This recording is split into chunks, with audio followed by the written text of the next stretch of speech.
Chers téléspectateurs, bonsoir. Merci d'être avec nous dans cette nouvelle édition.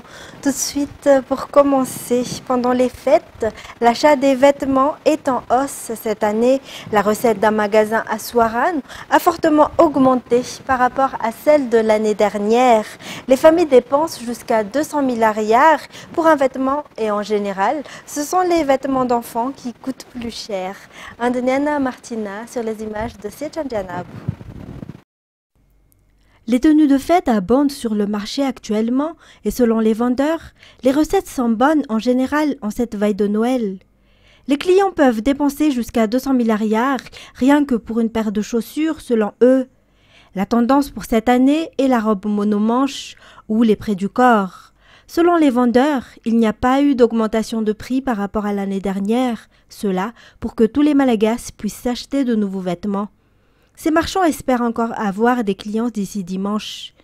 Par ailleurs, les clients ont le choix et peuvent visiter plusieurs bazars de Noël dans la capitale. Et toujours concernant ces fêtes, 39 enfants de l'école des enfants de Sion Mbouibé Ilaf ont reçu ce Noël des cadeaux tels que des vêtements, des bonbons et des biscuits émanant d'une nouvelle banque de la capitale. Selon le directeur général de cette banque, Gervais Atta, cet acte est plus qu'un don et c'est surtout un partage d'amour et d'espoir pour ces enfants dans le besoin. C'est aussi la raison d'être de cette banque, d'aider socialement et d'investir pour le bien-être de la jeunesse malagasy, a-t-il précisé. Cet événement d'hier n'est qu'un début, a-t-il poursuivi. Et dans un tout autre sujet, des plants de Dundouni et d'acacia et 5000 arbres flau ont été plantés hier à Tsapanjan, commune rurale d'Ambouibar, pour lancer la saison de reboisement dans la région de Vaknakarach. Ces types d'arbres ont été choisis car ils sont inexploitables. La collectivité est prête à faire le suivi de ces jeunes plants. Interview de Jameson Rajanarman de Viva Intirabe. Le début de la saison de reboisement pour la région du Vaknakarach s'est tenu hier dans le Fuktan d'Atsapanjan, commune rurale d'Ambouibar, dans la forêt située le long de la route nationale 43. Il est nécessaire d'entretenir ces forêts existantes car l'objectif est un Vaknakarach recouvert de forêts. Outre les nombreux bénévoles qui ont procédé à la plantation des arbres, les propriétaires de machines à bois d'Intirabe et d'Ambouibar ont été spécialement invités et ont reçu l'ordre d'inspecter les arbres qu'ils coupent. La collectivité est prête à prendre soin de ces arbres fraîchement plantés et a mis en place des mesures pour les protéger. 500 plants de Dundouni et d'acacia ont été plantés sur une superficie de 5 hectares à Tsapanjan, dont 1000 proviennent de cœurs de forêt. Ces types d'arbres ont été spécialement choisis car ils ne peuvent pas être exploités. Des jeunes plantes ont également été données aux habitants pour qu'ils plantent sur leurs terres. Et Anousbe Ifoudi, dans le district de Muramang, bénéficiera d'un nouveau lycée financé par le FLD. Les travaux de construction ont débuté hier. Un reportage de Tanz Naranji de Viva Muramang. Le lycée d'Anousbe Ifoudi a commencé à ouvrir ses portes au cours de l'année scolaire 2022-2023, si l'approbation du ministère de l'Éducation nationale n'a été reçue qu'en 2023. C'était une personne de bonne volonté qui a prêté sa maison aux élèves pour que ces derniers y suivent des cours. Grâce au financement de la commune de la part du gouvernement à travers le Fonds de développement local ou FDL, et le soutien des élus dans le district de Muramang, un nouveau bâtiment scolaire d'une valeur de 30 millions d'arières est en cours de construction. Ce bâtiment comporte 2 salles pour ce lycée, Anousbe Ifoudi. La longueur de ce nouveau bâtiment scolaire est de 9,50 m et la largeur 6,50 m. L'école sera construite sur 1 hectare de terrain donné par des parents de bonne volonté et les travaux de construction devraient être achevés dans un délai de 60 jours. Lors de la cérémonie officielle de démarrage des travaux hier, le député élu à Muramang a remis des moustiquaires aux femmes enceintes, allaitantes et aux personnes âgées pour les protéger du paludisme. Et concernant un litige foncier concernant un terrain à Tananjan, une plainte a été déposée auprès du député Nevra Oldin, qui était président de la commission d'aménagement du territoire, devenu actuellement vice-président de l'Assemblée province d'Antananarivo. L'avocat des héritiers d'Tananjan a déclaré qu'ils sont encore harcelés actuellement. En plus de la grosse qui n'a pas été retrouvée et qui a été obtenue suite à une corruption, une entreprise en litige contre les héritiers des propriétaires du terrain poursuit la construction du mur. L'avocat des héritiers se déclare étonné de cette situation. Les documents ont été soumis au ministre de la Justice et elle a été interrogée sur la façon dont cette grosse a été obtenue.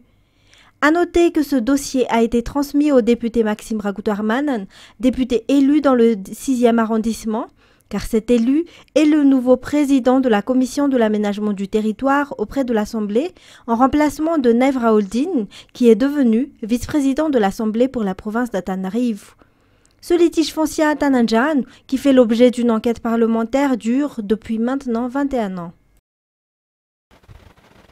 Un jeune garçon, Jean-Aimé Boutouser, dit John Love, a été élu président de l'Ordre des infirmiers pour les 3 prochaines années, à la suite de l'élection tenue le 30 novembre dernier. Sa passation de service avec le président sortant s'est tenue jeudi dernier. Pour rappel, la dernière élection s'est tenue en 2007. Ce président a pour priorité la coordination des activités de l'Ordre des infirmiers, mais également la solidarité de ces derniers. En sport, les 7 et 14 janvier 2024 auront lieu le demi-finale et la finale de la compétition de foot organisée par la Ligue de foot d'Analamang sous le nom de GTA ou Grand Tournoi d'Antananarivo. Cette compétition permet au club de préparer la nouvelle saison l'année prochaine. Dans cette demi-finale, une équipe de Pro League 3 avancera et il y aura un club de Ligue 1 à Analamang. Le tirage au sort des demi-finales s'est déroulé de manière transparente. Anzara Zanarvel ou Brassamanan.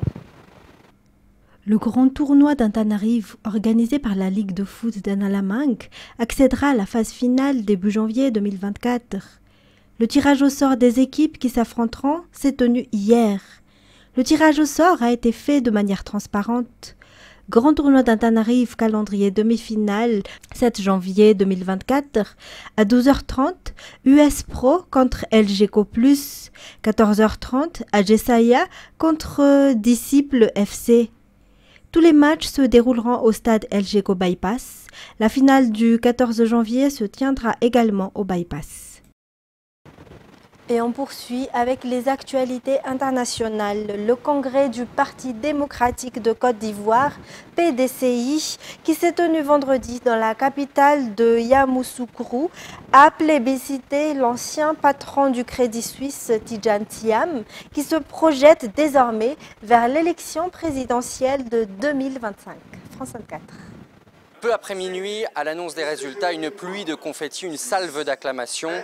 Tidjane Thiam est le nouveau président du PDCI RDA, un poste qui a été occupé pendant 29 ans par Henri Konan Bédié, décédé il y a 4 mois, le 1er août dernier. Tidjane Thiam, 61 ans, ministre du Plan sous ce même Henri Konan Bédié, a récolté 96,48% des voix, une victoire en forme de plébiscite. Il devance son seul adversaire, Jean-Marc Yassé, le maire de la commune de Cocody dans le district d'Abidjan. Jean-Marc Yassé récolte 3,23% des voix. L'élection s'est déroulée dans le calme jusque tard dans la soirée. À l'annonce, après les résultats, Tidjane Thiam a pris la parole. Il a dit vouloir faire de la politique de manière apaisée, sans injure, en fixant un cap, celui de la présidentielle 2025. Écoutez-le s'exprimer juste après l'annonce de sa victoire dans l'amphithéâtre de la Fondation Félix Houphouët-Boigny à Yamoussoukro. Comme je l'ai souligné, 2025 sera une année électorale cruciale pour notre parti. Nous devons être prêts. Nous devons préparer cette échéance électorale dès maintenant, dès demain matin, avec détermination et sérieux. Le Congrès a d'ailleurs d'ores et déjà annoncé son intention de soutenir la candidature de Tidiane Thiam pour qu'il soit le candidat officiel du PDCI pour l'élection présidentielle de 2025. Tidiane Thiam qui a su convaincre et rassembler. Les militants ont été séduits par sa carrière, son envergure internationale. Il a été directeur du Crédit Suisse pendant 5 ans. Il a aussi été nommé par l'Union africaine récemment pour piloter la riposte contre la pandémie de Covid-19 sur le continent africain. Il rajeunit considérablement l'image du PDCI-RDA et il devient de fait aujourd'hui le chef de file de l'opposition en Côte d'Ivoire. Et puis, l'armée israélienne a annoncé qu'elle allait étendre son offensive terrestre au centre de la bande de Gaza, alors que le Conseil de sécurité de l'ONU a voté en faveur d'une résolution censée accentuer l'aide humanitaire dans l'enclave sans appeler à un cessez-le-feu. France 24.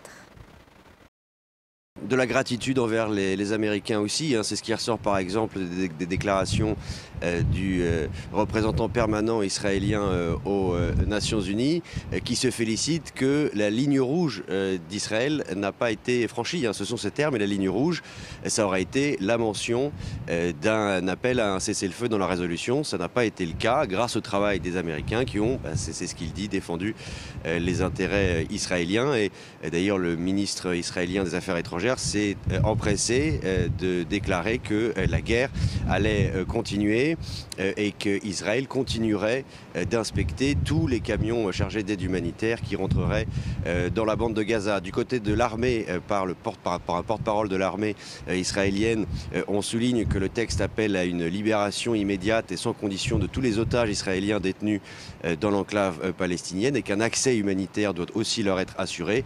Et l'armée demande aux organisations internationales d'appliquer ces dispositions.